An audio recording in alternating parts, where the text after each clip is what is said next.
วิตที่นั้นเป็นยังไงบ้างเธอปรับตัวได้หรือยังมีอะไรที่ยังติดและขัดและมีใครบ้างไหมที่คอยรับฟังหน้าตาของเธอเปลี่ยนไปมากไหมดูแลตัวเองไหมทุกวันเรื่องราวที่เคยกังวลที่เคยพะวงเธอหมดห่วงลงแล้วหรือยังส่วนโลกของฉันก็ยังคงเป็นเช่นนั้นตั้งแต่วันที่เธอนั้นได้จากไปฉันยังคงเป็นอย่างเดิมคือคิดถึงยังคิดถึงเธอเหมือนเก่า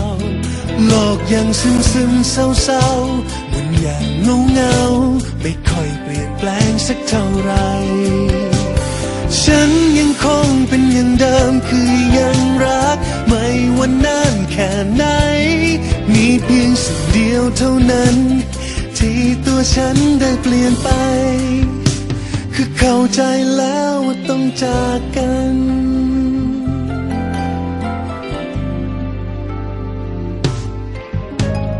รูปของเธอนั้นฉันยังคงเก็บไว้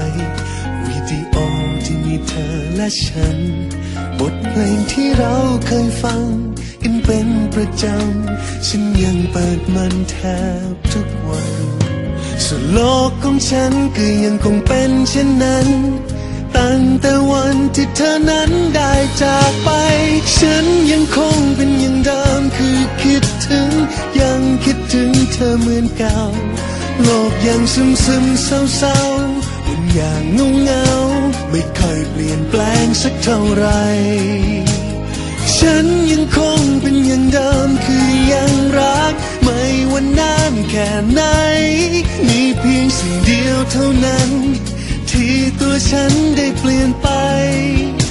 คือเข้าใจแล้วว่าต้องจากฉันจึงขอฝากเพลงนี้ไว้แทนความคิดถึงที่มีให้แทนความรักแทนความรู้สึกไม่ว่าเธออยู่ที่ไหน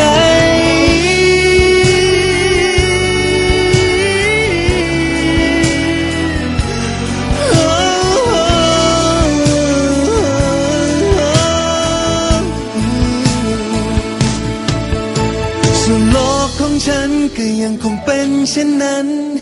ตั้งแต่วันที่เธอนั้นได้จากไป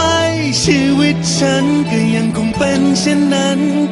ตั้งแต่วันที่เธอนั้นได้จากไปฉันยังคงเป็นอย่างเดิมคือคิดถึงยังคิดถึงเธอเหมือนเก่าโลกยังซึมเศร้าวันอย่างเงาไม่ค่อยเปลี่ยนแปลงสักเท่าไรและฉันยังคงเป็นอย่างเดิมคือยังรักไม่ว่านานแค่ไหนมีเพียงสิ่งเดียวเท่านั้นที่ตัวฉันได้เปลี่ยนไปคือเข้าใจแล้ว